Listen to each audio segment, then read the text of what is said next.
question of whether objective morals can exist without the presence of God has plagued mankind for centuries. Today, the two main arguments for and against this notion will be analysed. Firstly, the atheist and then the Christian perspectives.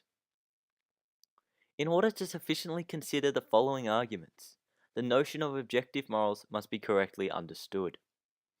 An objective moral is essentially a moral statement considered to be factually true. For example, 1 plus 1 equals 2 is a true statement, regardless of one's opinion. Objective morals, such as murder is wrong, are defined as such facts. Firstly, the atheist argument suggests that objective morality, like every other aspect of biology, has evolved over time. In order to benefit from cooperation and thus leave more descendants, morality has evolved as humans have evolved, stemming from increasing sympathy and empathy. As evolution continued, humans began to view other humans as similar to them. Therefore, we began to realize that they hurt as we hurt.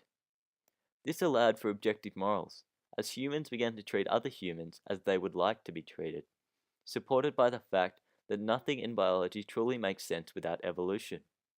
Additionally, the atheist argument suggests that objective morality is human instinct and judgment, not the result of the presence of God. Finally, objective morals stem from the notion of empathy.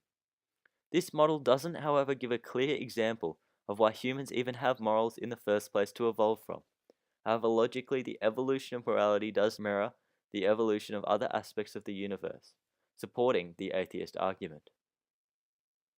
Secondly, when posed the question of whether the existence of objective morals is dependent on the existence of God, a Christian response incorporates two main arguments. These arguments are that there is nothing that objective morality can be grounded in other than God, and that obvious connections can be seen between the existence of God and objective morality.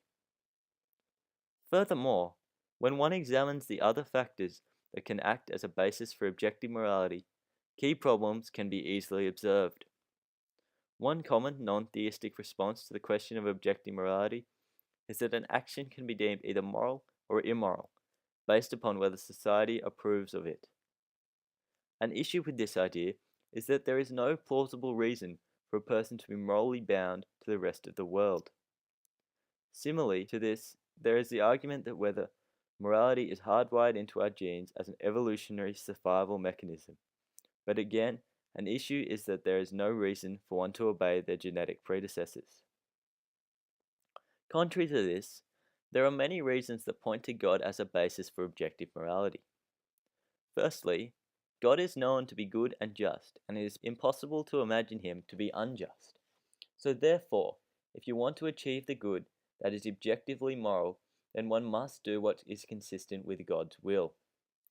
Subsequently, this notion makes evident that objective morality must stem from the existence of divine being, such as God. Contrary to this, not all theists hold the same beliefs as Christians do on the topic. For example, in Islam, it is believed that every man is born with a moral sense, as it has been seen countless times in the past to serve man's standard of moral behaviour. This may be through the approving of certain qualities, as well as condemning others. A Muslim believes that a person's sense of good and bad is instinctive, and therefore not the result of the existence of a God.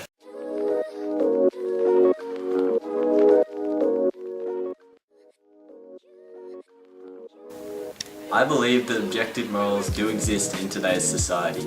However, I do not believe that this existence can be used solely as evidence for the existence of God. I believe that there is significant and substantial evidence to support both arguments.